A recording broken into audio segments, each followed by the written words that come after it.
नमस्कार बच्चों, हम मधु कांकरिया द्वारा रचित साना साना हाथ जोड़ी यात्रा वृत्तांत का अध्ययन कर रहे थे और जिसमें हमने लेखिका की गैंगटॉक से यूमथांग से लायुंग तक की यात्रा के बारे में अध्ययन किया और उस यात्रा के दौरान उन्होंने जो अनुभव किया उसका अध्ययन किया।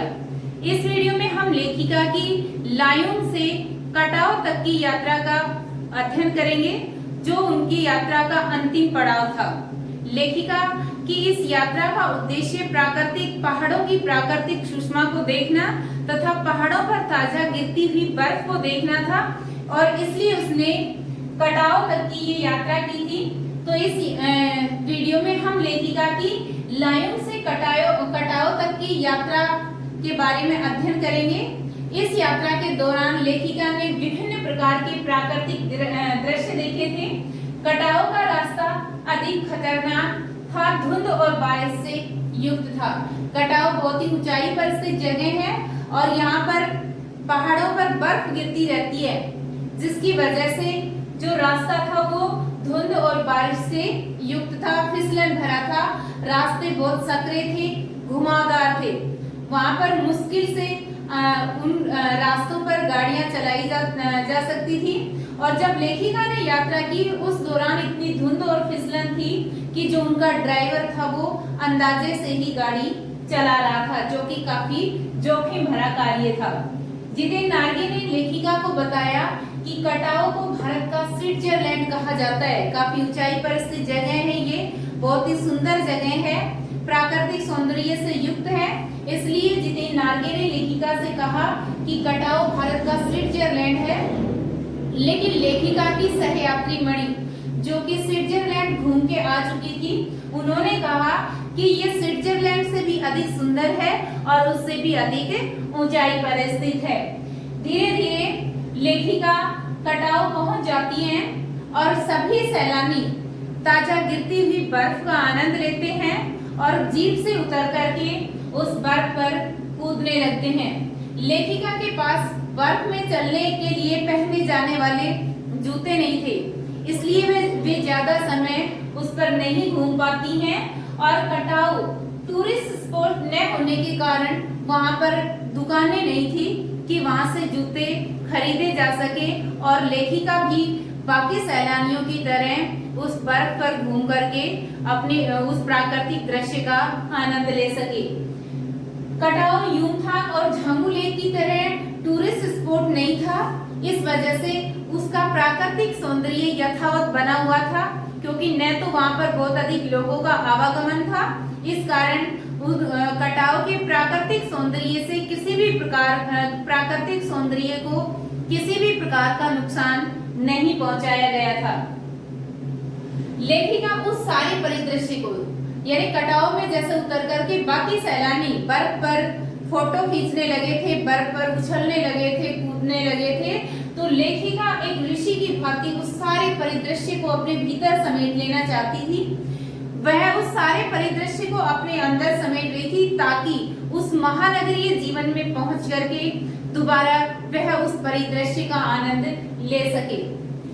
कटाव पहुंचकर लेखिका ने ताजा गिरती हुई बर्फ देखी, बर्फ से युक्त पहाड़ देखे और पहाड़ों पर गिरती हुई बर्फ को देखकर इनकी जो सहेली थी, इनकी सहयात्री मणि थी, वो सोचती है कि प्रकृति ने जल संचय की व्यवस्था बहुत ही सुंदर ढंग से की है। सर्दियों में जो पहाड़ों पर बर्फ गिरती रहती है तो उस बर्फ के रूप में जो जल है वो इकट्ठा होता रहता है और गर्मियों में जब सब लोग प्यास से व्याकुल होते हैं, सब जगह जल के लिए त्राही त्राही होती रहती है, तो ऐसी स्थिति में ये बर्फ पिघलने लगती है और नदियों के माध्यम से जल हम सब तक पहुंचता है और हमारी प्यास बुझाता है।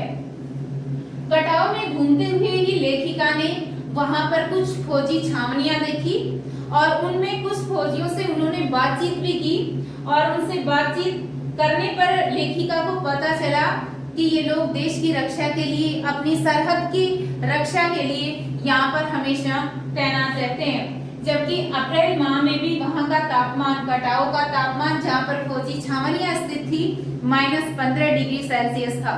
तो जब गर्मियों में इतना कम तापमान था और उस समय भी जो फौजी थे वो देश की रक्षा के लिए तैनात थे। तो सर्दियों में जब हमारे यहाँ मैदानी इलाकों में कड़ाके की ठंड पड़ती है तो ऐसी स्थिति में वहां पर तापमान बहुत नीचे चला जाता है और पेट्रोल के सिवाय वहां पर सब कुछ जम जाता है। तो इतनी मुश्किलें, इतनी जोखिमें झेलकर भी देश के जो फौजी हैं वो देश की रक्षा के लिए तत्पर रहते हैं, हमेशा वहां पर तैनात रहते हैं ताकि देश की जो संपूर्ण जनता है वो सुख से जीवन जी सके। तो लेखिका ने माना है कि इन देश के फौजियों के प्रति हमारे भी कर्तव्य हैं कि हम ऐसा कोई भी कार्य नहीं करें जिससे उन्हें और अधिक जोखिम उठानी पड़े।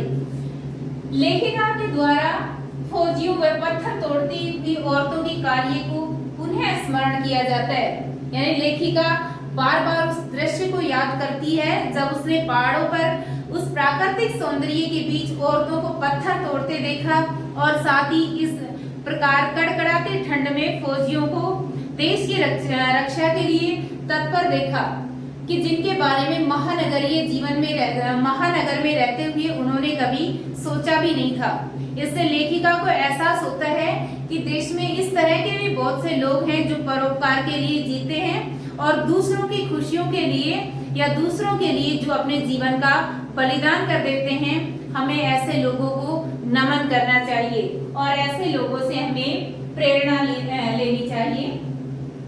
इस प्रकार लेखिका अपनी कटाव तक की यात्रा पूरी करके वहां से वापस गैंगटॉक की ओर लौटती हैं।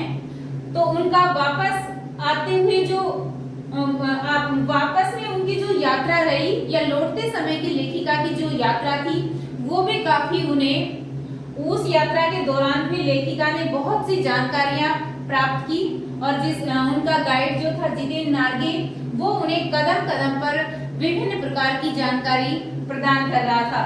लौटते समय जितेंद्र नार्गे ने लेखिका को पहाड़ी कुत्तों के संदर्भ में जानकारी देते हुए बताया कि जो पहाड़ी कुत्ते होते हैं वो सिर्फ चांदनी रात में भौंकते हैं, हमेशा नहीं भौंकते हैं। साथ ही उन्होंने एक स्थान पर लेखिका को बताया कि यहाँ पर गुरु नानक के फुटप्रिंट है और ऐसा माना जाता है कि यहाँ पर उनकी थाली से छिटककर चावल के कुछ दाने गिरे थे और जिसकी वजह से यहाँ पर चावल की खेती की जाती है। जितेंद्र नार्गे जो लेखिका का गाइड और ड्राइवर दोनों था वह पहाड़ों, नदियों, झरनों इन सबको पूजा के योग्य मानता था। इनके प्रति उनके मन में श्रद्धा की भावना थी। जितेंद्र नार्गे ने लेखिका को एक स्थान के बारे में जानकारी दी कि इस स्थान को खेदुंग कहा जाता है और वहां पर जितेंद्र नार्गे ने बताया कि देवी देवताओं का निवास स्थान है और इस स्थान को गंदा नहीं किया जाता।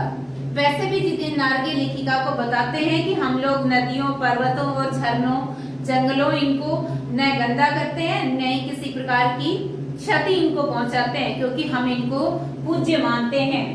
पहाड़, नदी, झरने इन सबको जो जितेंद्र नार्गे हैं वो पूज्य मानते हैं और कहते हैं कि इसीलिए जो गैंगटॉक शहर है, गैंगटॉक जो राजधानी है सिक्किम की, वो गैंगटॉक नहीं अपितु गंतोक है जिसका मतलब पहाड़ होता है। जितेंद्र नार्गे ने लौटते समय लेखिका को बताया कि युमथांग जो जगह है वो पहले टूरिस्ट स्पॉट नहीं था, वहां पर यात्रियों का आवागमन नहीं होता था, लेकिन आर्मी कप्तान शेखर दत्ता के दिमाग में ये विचार आया कि इस स्थान को टूरिस्ट स्पॉट बनाया जाए जिसकी वजह से यहाँ पर बहुत से यात्री आए और इस स्थान के बारे में अधिक से अधिक जानकारी प्राप्त करें। तो इस प्रकार आर्मी कप्तान शेखर दत्ता के सलाह से, उनके परामर्श से ही युमथांग को टूरिस्ट स्पॉट बनाया गया था। इस प्रकार अपनी गंतोक से कटाव तक की यात्रा पूर्ण करके जो लेखिका है वो वापस गंतोक या गैंगटॉक लौट आती हैं।